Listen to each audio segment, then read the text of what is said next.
I used to think the worst day of my life was the day my marriage ended. I was wrong. That day came under the cold, gray sky of Portland, Oregon, as I stood barefoot in our kitchen, the faint smell of burnt toast lingering in the air, while Logan zipped up his suitcase with mechanical indifference. His face, once warm and charming, was now carved from ice. He didn't glance at me, didn't hesitate. With a voice sharp and flat, he said, "I'm taking Zeus. You get the kid." My breath caught somewhere between my chest and throat. Zeus, our golden retriever, our companion long before our son Owen was born, the dog who slept at the foot of our bed, chased Owen around the yard, and waited loyally at the door for us every evening. Just like that, Logan claimed him as property and discarded his own son like an unwanted burden. I stood frozen, hands trembling, unable to speak, as Carolyn appeared from the hallway. Carolyn, Logan's mother, always lurking nearby with her judgmental eyes and ever-present fake pearl necklace. She gave a low chuckle and tilted her chin smugly. Well, at least the dog's trained. I felt like the floor had crumbled beneath me. They laughed as if Owen were a broken toy I had been left to fix. Laughed like being a full-time mother mid-divorce was some punishment I had deserved. I clenched my fists by my sides, but I didn't scream. I didn't cry. I picked up a small, crumpled paper from the counter. One of Owen's drawings. 3 stick figures holding hands under a yellow sun. Our family as he knew it. My knees almost gave way at the sight, but I steadied myself. I walked right past Logan and Carolyn without a word. In the next room, I found Owen sitting cross-legged on the carpet, headphones on, coloring in his sketchbook with intense focus, oblivious to the silent hurricane tearing through his home. He was only 9, too young to see how his world was splitting apart around him. I knelt beside him, my heart breaking, watching the pure innocence of my son as he shaded in a bright blue cape on one of his superheroes. In that moment, I made myself a promise. Owen would never think he was the reason this happened. I would shield him from the ugliness, from the twisted narrative his father and grandmother had begun spinning. If Logan wanted the dog, let him take Zeus. If Carolyn wanted to believe she had won something, let her bask in the hollow victory. I had the only thing that mattered. I had Owen, and I would protect him from everything, even if it meant standing alone. But that's not the part one came here to tell you. What changed everything came weeks later, on a cold morning inside a silent courtroom, when my son stood up and asked to read something that made everyone go completely still. Logan Harrington had been magnetic once, confident, witty, the kind of man who could walk into any room and command attention without even trying. When I first met him at 23, working at a small print shop downtown Portland, he strolled in for business cards and walked out with my phone number. I was young, hopeful, and swept up in the intoxicating charm he exuded so effortlessly. Within a year, we were married. For a time, I believed I had found my safe place. But charm, I learned too late, can be a mask. The cracks appeared early, disguised as jokes or just being honest. The first time he forgot to pick me up after a late shift, he shrugged it off with a grin. "I'm busy building a future for us." When I gained weight after Owen's birth, he teased, "Don't let yourself go. Natalie, you're better than that." He called it banter. I called it humiliation. The bad days soon became patterns. Logan controlled the thermostat, the grocery list, the bank accounts, and me. If Owen caught a cold, I was scolded for coddling him. "You're raising a soft boy," Logan snapped once as I tucked Owen back into bed with warm soup and a gentle kiss on his forehead. "Boys don't cry. You're going to ruin him with all this babying." I knew something was breaking, but I couldn't define it then. It was not overt violence, it was erasure. Quiet manipulation. The subtle twisting of reality until I questioned every word, every decision, every instinct I had as a mother. And always there was Carolyn, his mother, the ever-watchful sentinel of judgment. She worshipped Logan as if he walked on water. To her, I was just the inconvenient, ungrateful woman who didn't know how good she had it. I can still hear her words echoing like poisoned honey. You should be lucky Logan puts up with your moods. Men like him are rare these days. I stared at her then, numb and exhausted, wondering how many women before me had been silenced by that same cruel sentence. I became a ghost in my own home, quieting my laughter when Logan entered the room, shrinking under his gaze, flinching at his sharp size when Owen's innocent chatter grated on his nerves. I stopped wearing bright colors. I stopped inviting friends over. I stopped feeling like myself. Owen noticed. Even at such a young age, children see what adults refuse to admit. He saw how I'd pause in mid-sentence when Logan appeared in the doorway. He saw my forced smiles, the hollow sound of my laughter, the way I tiptoed around his father's moods. "Mommy, you're sad," Owen whispered once as he climbed onto my lap. I brushed his curls from his forehead and kissed his temple. I wanted to deny it. I couldn't. When Logan left and took Zeus, it wasn't just the loss of a pet. It was the final act of power, the ultimate statement that he could take what he wanted and leave behind what he deemed disposable. That night, Owen sat beside me quietly on the couch, holding Zeus's empty collar. His small voice broke my heart in half. "I don't think Daddy likes us very much." I pulled him into my arms and rocked him gently under the soft glow of the string lights in our tiny living room. I whispered a silent vow into the crown of his hair. No matter what happened next, I would fight. I would stand up for both of us. The cycle of control, silence, and emotional abuse would end with me. I didn't know then how soon that fight would begin, or how strong my son would prove to be when the moment came. The apartment was small, barely 900 square feet, but it was ours. 2 bedrooms, faded hardwood floors, a kitchen window that overlooked a narrow alleyway of ivy and brick. It didn't matter that the walls were thin or that the heater clanked every time it kicked on. This space belonged to me and Owen, and no one could take that away. I painted Owen's room a soft, calming blue and strung tiny star-shaped lights across the ceiling. At night, he'd lie in bed and watch them flicker, whispering that they made him feel safe. I never told him that I kept my bedroom door open wide just to hear his soft breathing. It was the only sound that calmed my racing thoughts. I worked as a freelance graphic designer, patching together projects to cover rent, utilities, groceries, and whatever little comforts I could afford for Owen.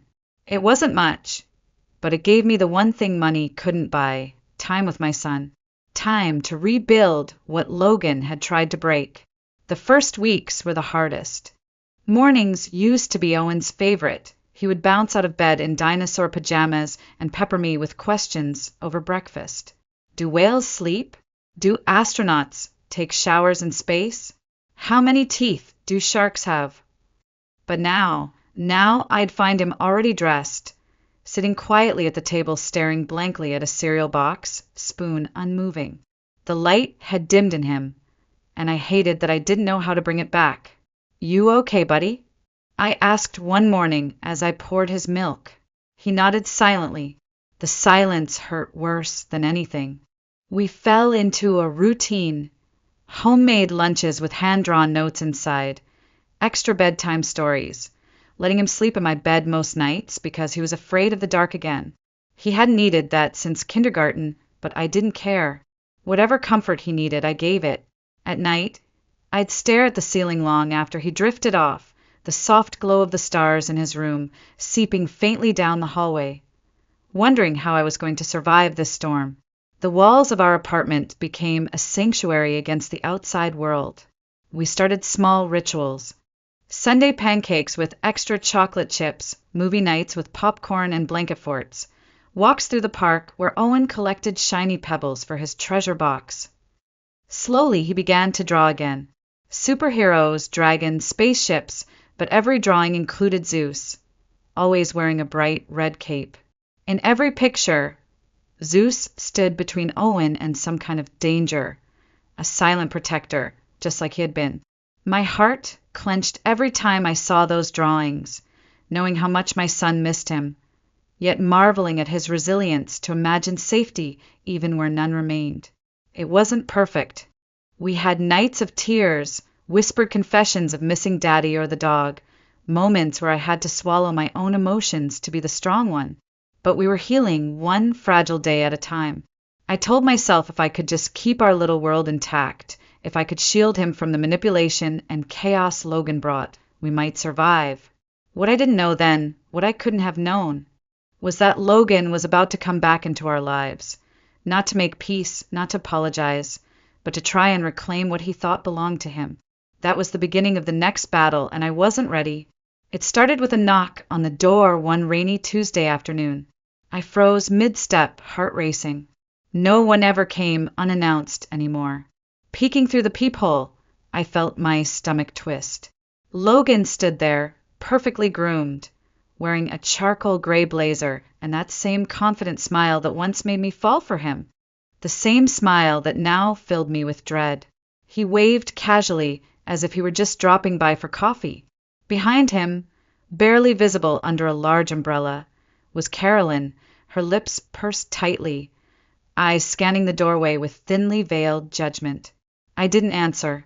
I couldn't, but that was only the beginning. The next day, an official envelope arrived in the mail, a custody petition. Logan wanted shared custody. Week on, week off. My hands shook as I read it over and over again. I hadn't heard from him since he left with Zeus. Not a single call, not even a text asking how Owen was. And now he wanted half of Owen's life, like ordering a pizza. Carolyn was quick to join his campaign. I started receiving emails from her, the passive-aggressive tone barely hidden beneath faux concern. Just checking in, is Owen eating enough greens? He looked a little puffy in that last school photo. Thought you should know. I clenched my fists at the keyboard, staring at her words. The audacity, the cruelty masked as care.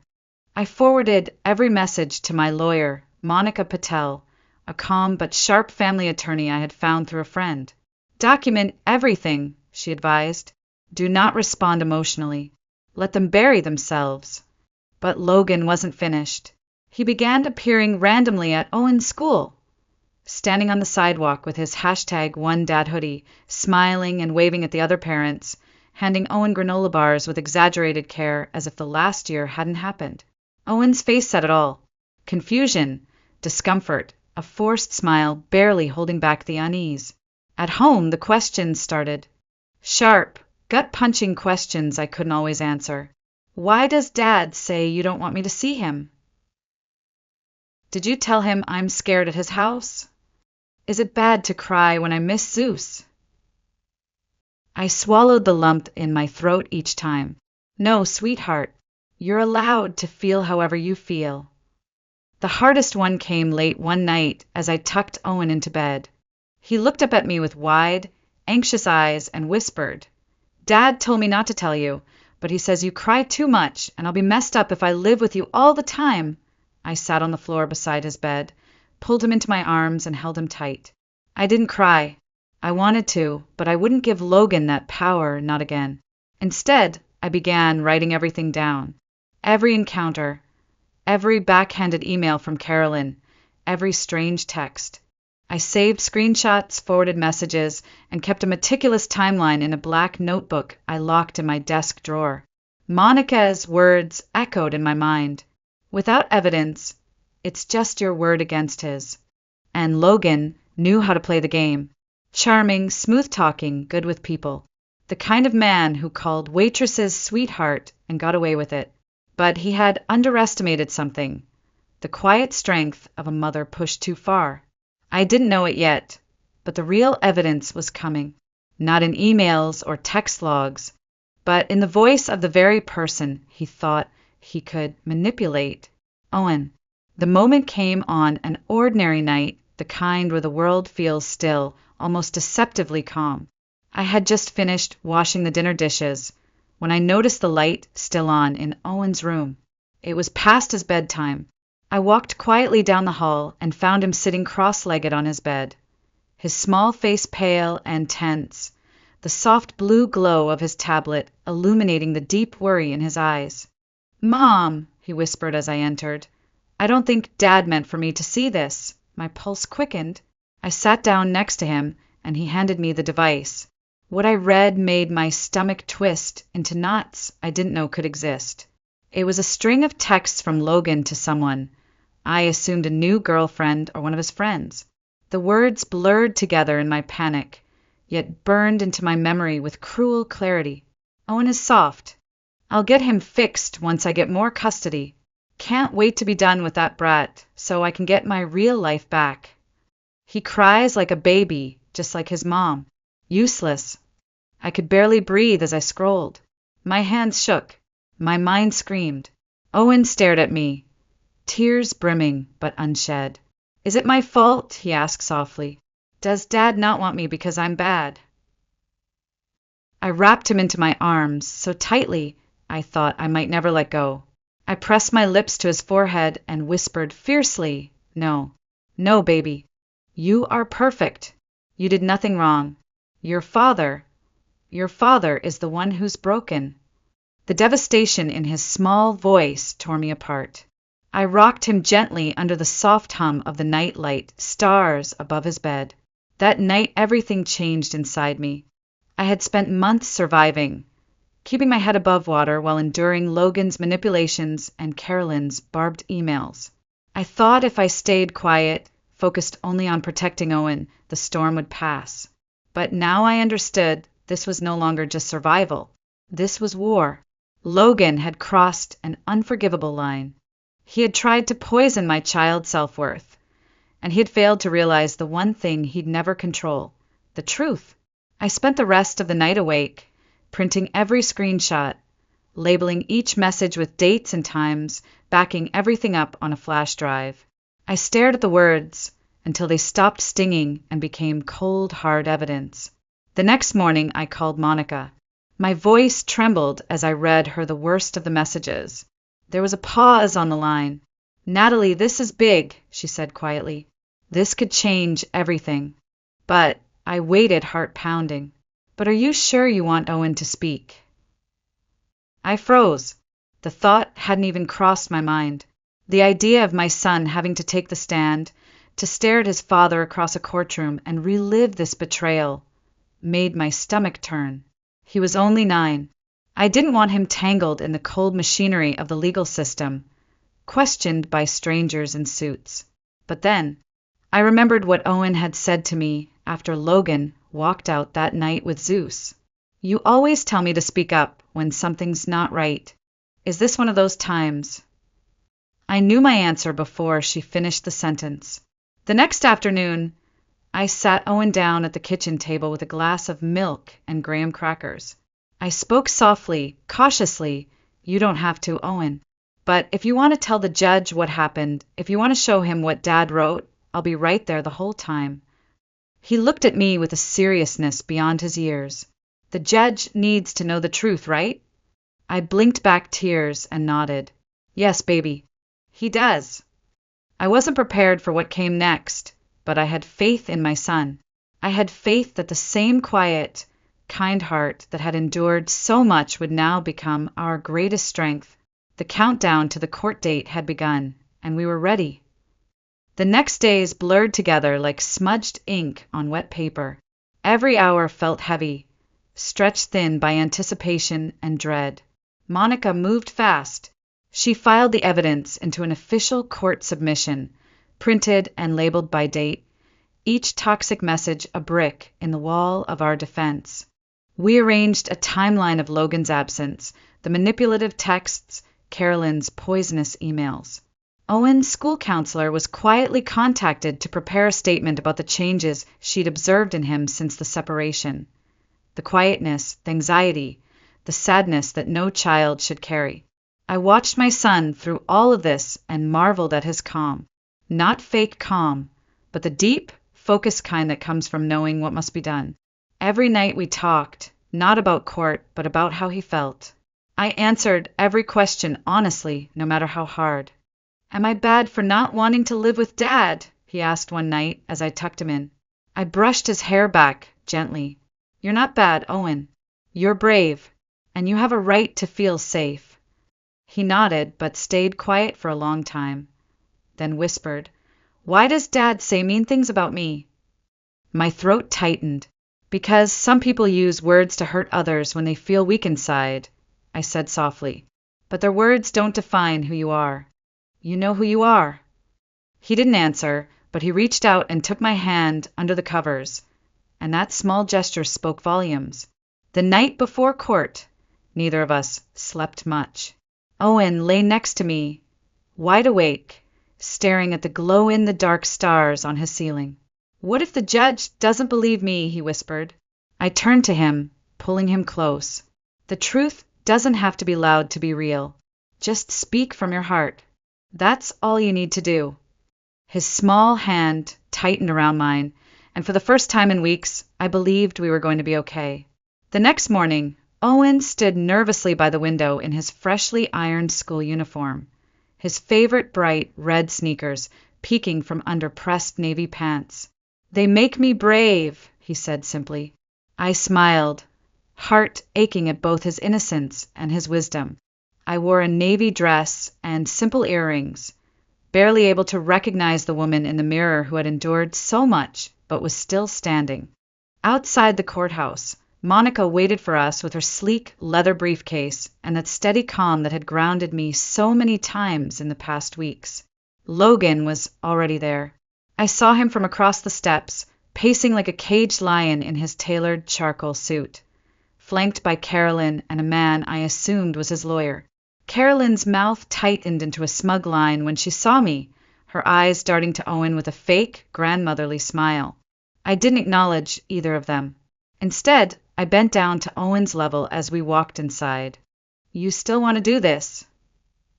I asked quietly. He looked up at me with clear, determined eyes. "I'm ready." We entered the courthouse, hand in hand. The marble floors echoed under our footsteps. The sterile beige walls and cold metal chairs felt more like a hospital than a place of justice. I had expected loud chaos, but the waiting room was silent, heavy with tension. Monica leaned over and whispered, "We've got this." I smiled faintly, knowing we had something even stronger than legal strategy. We had the truth. I glanced down at Owen as we sat. He swung his feet nervously, not quite reaching the floor, the small notebook where we'd practiced his statement clutched tightly in his lap. I squeezed his shoulder gently. This was the calm before the storm. Soon the judge would enter. Soon the evidence would be heard. Soon my 9-year-old son would stand up in front of strangers and his father and break the cycle of silence forever, and I had never been prouder of him than in that moment. The courtroom was colder than I expected. The air smelled faintly of stale paper and old coffee. Beige walls closed in around rows of stiff wooden chairs. It was the silence I remembered most, that oppressive, waiting silence before a judge enters, when the weight of what's about to happen presses down on everyone. Owen sat next to me at the petitioner's table, legs swinging nervously above the floor, his small fingers gripping the notebook we had practiced with. His red sneakers peeked out from under his neatly pressed pants, a tiny flash of courage in a sea of muted colors. Across the room, Logan sat upright in his tailored suit, rehearsed and perfect. He glanced briefly at Owen, then quickly looked away. Carolyn sat behind him, lips tight, scanning the room as if she were the one about to pass judgment. When the judge finally entered, the room rose to its feet. His robe rustled as he settled at the bench, expression unreadable as he scanned our file. Case number, names, a thick stack of documents representing months of agony. He did not smile. He did not need to. The proceedings began with Logan's lawyer, a polished woman with a calm, confident voice who laid out Logan's case with mechanical precision. "Mr. Harrington seeks equal parenting time to ensure routine and emotional stability for the child. He has demonstrated consistent interest in Owen's well-being." My jaw clenched. Consistent interest? Logan hadn't called Owen on his birthday. He didn't know Owen still needed a nightlight. He hadn't even asked about the allergy medication Owen took since he was a toddler. I breathed slowly, gripping my own trembling hands under the table. Then it was Monica's turn. She stood with quiet, commanding grace and stated firmly, "Your Honor, we are requesting primary physical and legal custody. We have submitted evidence of concerning communication and manipulative behavior by Mr. Harrington, including inappropriate messages sent directly to the minor."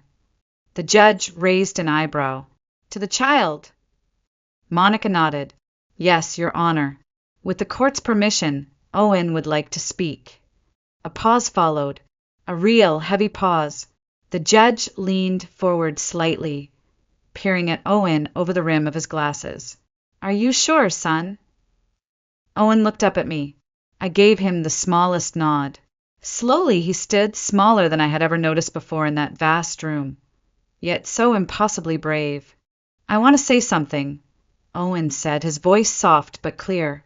The judge gestured him forward. "Come on up, Owen. Take your time." Owen walked to the stand, shoulders squared, clutching the notebook. His hands shook as he opened it. "My dad sent me some messages," Owen began, voice wavering slightly. "I wasn't supposed to see them, but I did, and I think the judge should know." The bailiff accepted the printed screenshots from Monica and handed them to the judge, who flipped through the pages slowly. Owen read the first message out loud. "Can't wait to be done with that brat so I can get my real life back." A gasp came from somewhere in the gallery. Carolyn shifted visibly in her seat, face pale. Logan's lawyer stared at Logan, mouth slightly open. Logan just sat stiffly, eyes locked on the table, jaw clenched so hard it looked like it might crack. Owen looked back at the judge. "He was talking about me." The judge nodded solemnly. Owen continued, "He also said I cry like a baby, just like my mom." "Useless." Owen's small voice caught, but he stood taller. "My mom doesn't cry all the time.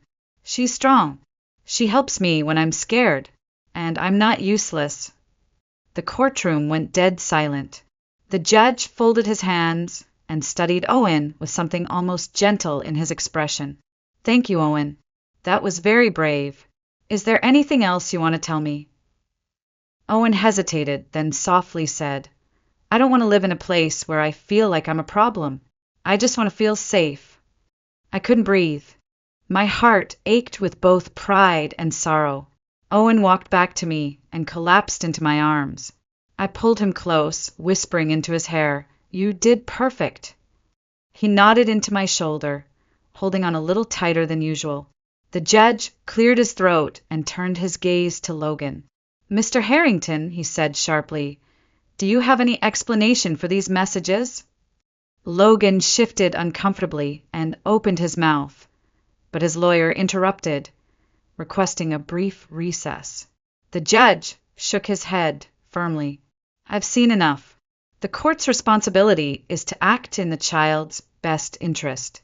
Based on the documentation, testimony, and this child's incredible honesty, I am awarding full physical and legal custody to Ms. Harrington." The words hung heavy in the air. Logan said nothing. He stared at the floor, cornered by his own actions. Carolyn stood abruptly, gathering her purse before the hearing was even officially adjourned. The door clicked softly behind her as she vanished. Owen tugged at my sleeve and whispered, "Can we get pancakes now?" I laughed for the first time in months, real, full laughter. "Absolutely." We didn't speak about the courtroom on the way home. Owen rolled the window down and let the cold Portland wind whip through his hair as if the events of the morning had been nothing more than a strange, heavy dream. I glanced over at him, watching his face tilt toward the sky, his small fingers drumming softly against the car door. His red sneakers kicked rhythmically in the footwell, a tiny act of defiance against everything we had just endured. I tightened my grip on the steering wheel. The courtroom had been merciless, but we had survived. At the diner, we sat in our usual booth under flickering neon lights. Owen ordered pancakes, stacked high with whipped cream and chocolate chips. I got coffee I barely touched, too busy watching him savor every bite. His face softened for the first time in weeks. He giggled when the syrup bottle squeaked. The sparkle in his eyes flickered back to life in small bursts, and I knew we had turned a corner. "I did okay?" he asked, mouth full of pancake.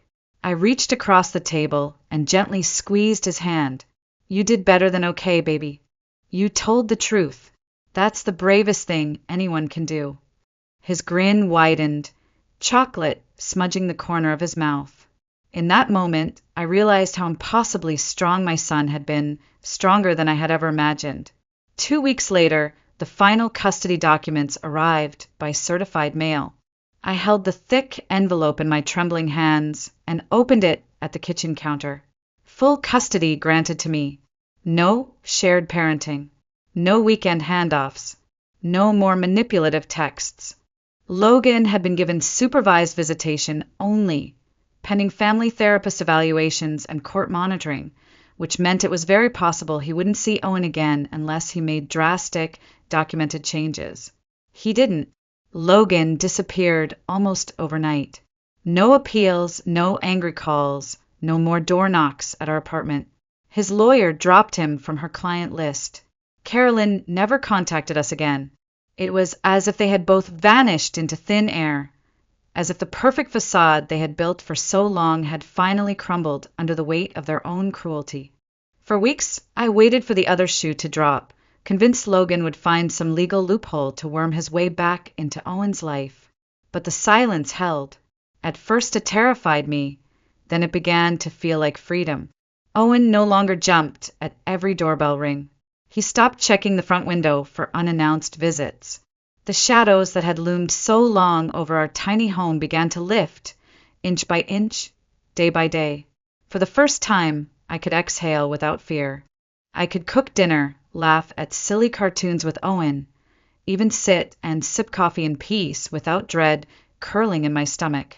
We had escaped, not just from Logan and Carolyn, but from the suffocating control, the gaslighting, the endless second-guessing of my own instincts as a mother. Owen was safe and so was I, but neither of us knew that our healing was only just beginning. The transformation wasn't instant. Healing never is. But slowly, steadily, Owen started coming back to life. The drawings were the first sign. At the kitchen table, with colored pencils scattered everywhere, he began sketching again. Not just simple doodles, but full-blown comic book adventures, complete with bold lines and vivid colors. I stared in wonder the first time he slid one across the table toward me. A superhero mom, cape billowing behind her, saving a frightened child from a towering monster labeled fear. The hero carried a shield labeled truth and wielded a sword called courage. I couldn't speak. My hands shook as I traced the lines with my fingertips. "You made me a superhero," I whispered. Owen nodded matter-of-factly. "You saved me." I hung that drawing on the refrigerator, right at eye level, where I could see it every single day. In the weeks that followed, the nightmares stopped. There were no more late-night footsteps padding down the hall. No more tiny figure climbing into my bed at 2 a.m. seeking comfort from the monsters of his dreams. Owen slept through the night, wrapped safely in blankets under his ceiling of glowing stars. His questions changed too. Gone were the heartbreaking uncertainties about his father, replaced by the endless, curious questions of a child finally allowed to be a child. Do sharks have belly buttons? How big is space? Were dinosaurs ticklish? I answered every single one with a smile, my heart full in a way I hadn't felt in years. My own life slowly stitched itself back together too.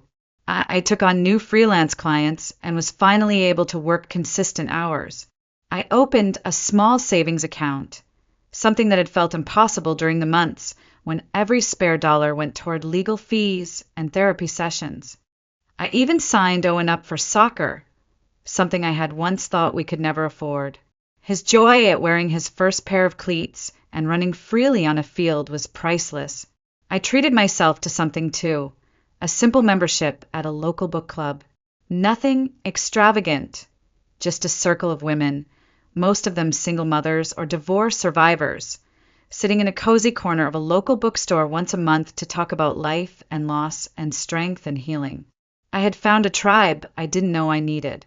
Women who nodded quietly when I told my story, who shared their own war wounds, and who understood the strange, exhausting beauty of surviving something you never thought you could.